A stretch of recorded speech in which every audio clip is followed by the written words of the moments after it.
Chapter number 3 होगा ना, next chapter 4 होगा। अच्छा 4 तो पहुँच गए। Chapter 4 electronic spectra of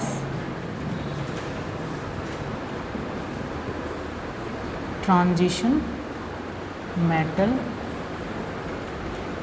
complexes. ठीक है, जो मेटल कॉम्प्लेक्सेस हैं उनके हम इलेक्ट्रॉनिक स्पेक्ट्रा देखेंगे, इस टाइप का होता है। हाँ, इसमें स्पेक्ट्रा की बात करें हम, स्पेक्ट्रा है क्या? स्पेक्ट्रा होता क्या है, हम जब भी किसी सब्सटेंस पर लाइट गिराते हैं या उसको इलेक्ट्रिसिटी के थ्रू इरेडिएट करते हैं या किसी भी वे में उसको एनर्जी देते हैं, तब उसके molecules, ion, atoms, electrons excited state में चले जाते हैं। एक्साइटेड स्टेट में चले जाते हैं और जब वो वापस आते हैं लौट के, तो वो कुछ ना कुछ किसी न किसी लाइट का इमिशन करते हैं, एमिट करते हैं, और उस लाइट को हम किसी प्रिज्म से पास कराते हैं, तो वहाँ पर हमें स्पेक्ट्रा मिलता है। वो लाइन स्पेक्ट्रा हो सकते हैं, बैंड स्पेक्ट्रा हो सकते हैं, डिफरेंट टाइप के स्पेक्ट्रा मिलते हैं। तो ये हमारे स्पेक्ट्रा के। अब स्पेक्ट्रा है क्या? बेसिकली होता क्या है, स्पेक्ट्रा की जो स्टडी होती है वो हम स्पेक्ट्रोस्कोपी के थ्रू करते हैं। स्पेक्ट्रोस्कोपी के अंडर में हम स्पेक्ट्रा की स्टडी करते हैं। तो अब हम देखें types of spectra. Types of spectra, types of spectra. Generally जो स्पेक्ट्रा है हमारा वो 2 टाइप का है। 2 टाइप का स्पेक्ट्रा है। वो कौन कौन सा है? फर्स्ट है आपका इमिशन। इमिशन की स्पेलिंग, इमिशन स्पेक्ट्रा। स्पेलिंग देख लेना, डबल एम या डबल एस है, वो देख लेना आप लोग। Emission spectra, emission spectra. और दूसरा होता है आपका absorption spectra, absorption spectra. Generally ये 2 टाइप का स्पेक्ट्रा हमें देखने को मिलता है ट्रांजिशन मेटल कॉम्प्लेक्सेस में। अब एक एक करके देखते हैं भाई है क्या इमिशन और एब्जॉर्प्शन। फर्स्ट हम देखें इमिशन स्पेक्ट्रा। फर्स्ट हम बात करेंगे इमिशन स्पेक्ट्रा। Emission spectra. अब देखिए होता क्या है, जैसे मैंने अभी बताया, किसी भी हम सब्सटेंस को एनर्जी देंगे किसी भी वे में, वो चाहे हम लाइट के थ्रू दें या हम इलेक्ट्रिसिटी के थ्रू दें, फॉर्म में दें, तो किसी भी फॉर्म में इसको एनर्जी देते हैं तो उसके मॉलिक्यूल आयन जो होते हैं वो एक्साइट हो जाते हैं। होता क्या है, हमने क्या किया, यहाँ पर एक ग्राउंड स्टेट बनाई। किसी भी एटम, आयन या मॉलिक्यूल की एक ग्राउंड स्टेट हमने यहाँ पर बनाई और यहाँ पर हमने उसकी एक्साइटेड स्टेट बना रखी है। ये ग्राउंड स्टेट है, वो एक्साइटेड स्टेट। जनरली अगर मान लीजिए इलेक्ट्रॉन है, स्टेबल स्टेट में इलेक्ट्रॉन्स कहाँ रहेंगे? जाकर ग्राउंड स्टेट में रहेंगे। तो अभी इलेक्ट्रॉन मान लीजिए हमारे पास किसी सब्सटेंस है, उसमें एटम मौजूद हैं, एटम में इलेक्ट्रॉन्स मौजूद हैं, और स्टेबल स्टेट में कहाँ होगा? इलेक्ट्रॉन्स मिनिमम एनर्जी स्टेट में रहते हैं, और जो ग्राउंड स्टेट है वही मिनिमम एनर्जी स्टेट कहलाती है।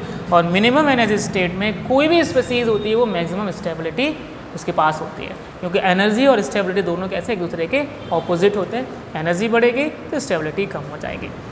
अभी इलेक्ट्रॉन ग्राउंड स्टेट में हुआ क्या, हमने यहाँ से इसको एनर्जी दी किसी भी फॉर्म में। मान लीजिए लाइट इस पर गिराई आकर, लाइट जैसे ही इस पर इंसिडेंट की, लाइट गिरी आकर, हुआ क्या, लाइट में एनर्जी है।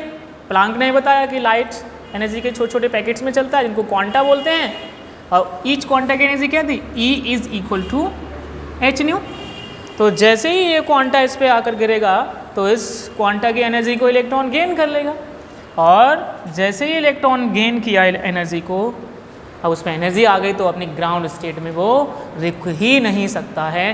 वो एनर्जी लेकर कहाँ पहुँचेगा? जाकर अपनी एक्साइटेड स्टेट में चला जाएगा। हम एक्साइटेड स्टेट में गया, अब इलेक्ट्रॉन पहुँच तो गया एक्साइटेड स्टेट में, लेकिन यह इलेक्ट्रॉन अपने एक्साइटेड स्टेट में अप्रॉक्स 10⁻⁻8 सेकेंड तक ही ठहरेगा, 10⁻⁻8 सेकेंड तक ही ठहरेगा और आफ्टर 10⁻⁻8 सेकेंड इसको अपनी ग्राउंड स्टेट में आना ही पड़ेगा। अब ग्राउंड स्टेट में आने के लिए यह ज़रूरी है, ये कंपलसरी है कि उसके पास मिनिमम एनर्जी हो। जो भी एनर्जी लेकर गया है वो कुछ भी लेकर नहीं आए, साथ में सब वहीं छोड़ कर आए। तो हुआ क्या, जैसे ही ये इलेक्ट्रॉन अपनी ग्राउंड स्टेट में लौट रहा होता है तो ये क्या करता है, जो एडिशनल एनर्जी है, जो गेन एनर्जी थी, वो क्या होता है, लाइट की फॉर्म में इसको वो एमिट करते हुए आता है।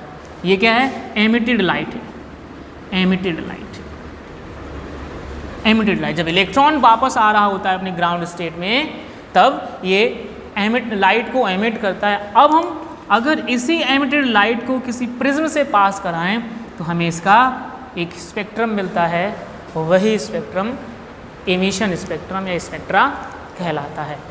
ठीक है, तो इस तरह से क्योंकि लाइट एमिट हो रही है और इस एमिटेड लाइट का जो स्पेक्ट्रा हमें मिल रहा है, this is called emission spectra. Second हमारा था एब्जॉर्प्शन स्पेक्ट्रा।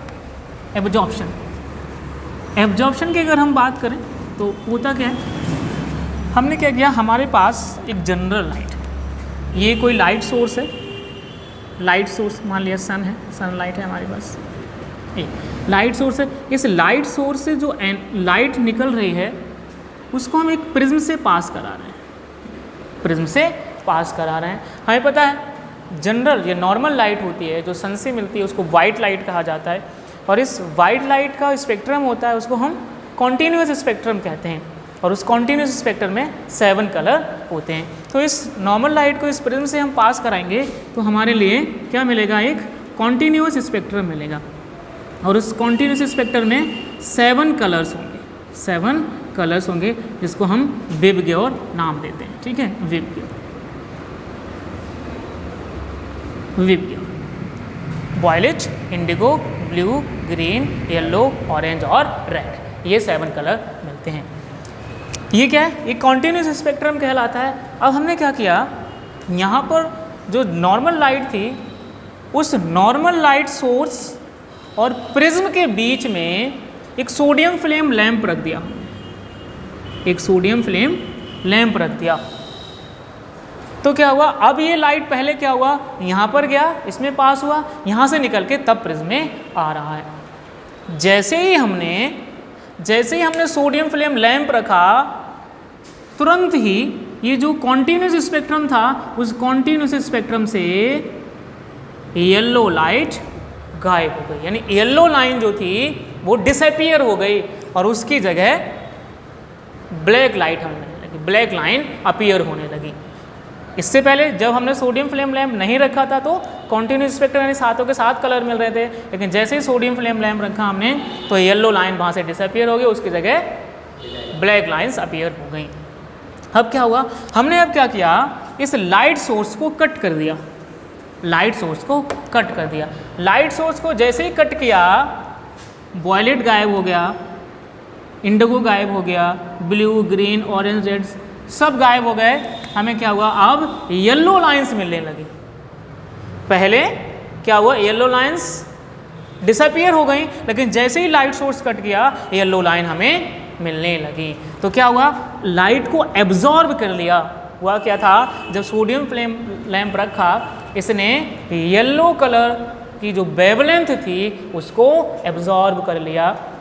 एब्जॉर्प्शन के कारण यहाँ से वो येलो लाइन डिसअपीयर हो गई। लेकिन जैसे ही हमने लाइट सोर्स कट किया, जो सोडियम फ्लेम लैंप ने जो येलो वेवलेंथ की लाइट को एब्जॉर्ब किया उसको जाने दिया और फिर हमें वहाँ पर फिर से येलो लाइंस मिलने लगी। तो ये कहलाया हमारा एब्जॉर्प्शन स्पेक्ट्रा। इस टाइप से जो स्पेक्ट्रा मिलता है हमें वो एब्जॉर्प्शन स्पेक्ट्रा कहलाता है। एक चीज़ तो आपको पता ही होगा कि भाई जो हमारा स्पेक्ट्रा था, जो कॉन्टीन्यूस स्पेक्ट्रा था, वो विजिबल रीजन का होता है, विजिबल रेंज का होता है। और विजिबल रेंज की वेवलेंथ कितनी होती है, क्या होती है, अगर हम देखें यहाँ से विबग्योर की